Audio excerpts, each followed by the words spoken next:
When you're putting out your crankbait sets, especially for open water fishing, suspended fish, and it doesn't work as well with baits that you're banging on the bottom, but for suspended fish, I like to always try a couple of my baits with a short piece of crawler on the back hook. The reason for that is that the crawler will whip back and forth, and it puts a little bit added action on the bait. Now, you've got to do it the right way though. The one thing that you want to do is you stretch your hook out, and so that basically the split ring and the hook lines up with the top of the bait. And when you do that, you're going to see there's an odd hook that either sticks down or sticks up. So you can see this one sticks down. That's the hook that you want to hook your crawler on, okay?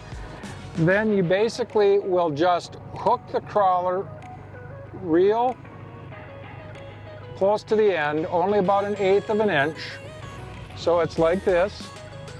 And then I like to pinch off so that I have maybe 1 1/4 to 1.5 inches. And that's it.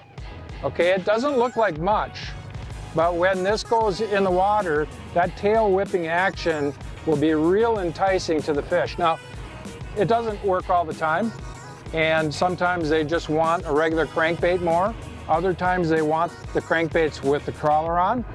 Sometimes you'll run a mix. So let the fish tell you the story again, just like when we talked about crankbait selection. But this is the crawler tip, the right way to hook up the crawler and the right length. Thanks for watching. Hit the subscribe button and click on the bell to stay up to date with the latest tips and techniques to help you get the next bite.